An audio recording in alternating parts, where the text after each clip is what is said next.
Greetings, yogis. Derek here with Denver Yoga Underground. Just this past weekend, we taught a retreat, and on Saturday evening, we all sat around the bonfire, shared songs, shared stories, as well as highlights or impressions from the retreat thus far. And across the board, everyone shared this one particular event or teaching that I now want to pass along to you. So just a little bit of context. One of the themes for the retreat was pratyahara, which means withdrawal of the senses. And loosely, you could think of that as softening sense impulses and beginning to direct our faculties deeper inward. So instead of impulsively reaching for chocolate cake or Starbucks or doom scrolling through your phone, take that energy and direct and point it towards heightening your person or self-understanding or more internal reflection. That's the basic idea of this pratyahara. And we told a story sitting on the beach by the lake, this retreat site, and it's the story of Goddess Durga and all the other, worthy and forthright and fortitudely gods could not surmount this one demon. So they brought forth Durga. And there she comes rolling in on her tiger. She's got arms, 8 or 10, filled with weapons, and goes to work on the demon. And every time she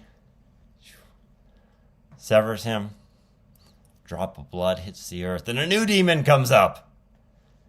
And this goes on, and she keeps on hacking away, and to no avail. She's only making the problem worse by virtue of her, intense and outer efforts.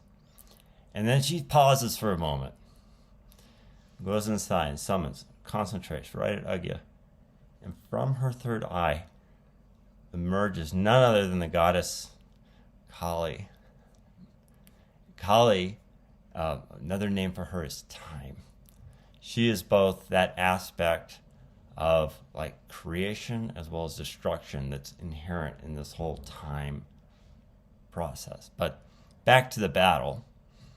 So Kali gets out her tongue and laps up the blood before it can touch the earth, and thus another demon doesn't sprout from the earth. And eventually she dispatches with the demon with a one-pointed spear.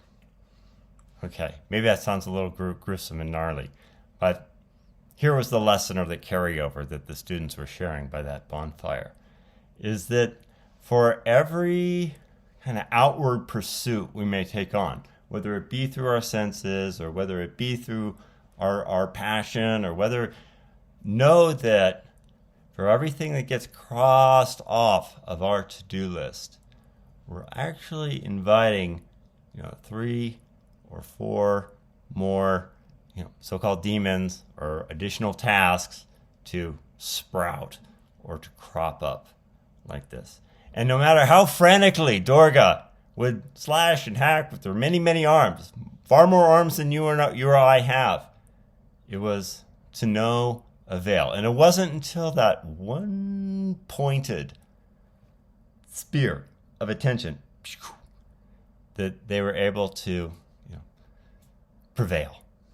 Okay, so there's a value in channeling or choosing our sense impressions, the things that we put our energy into. See that it is in a fruitful direction, as well as create time for that for inner stillness and reflection, to become less reactive and more embodied. All right. Peace, my friends. Wishing you the best on the journey. Om.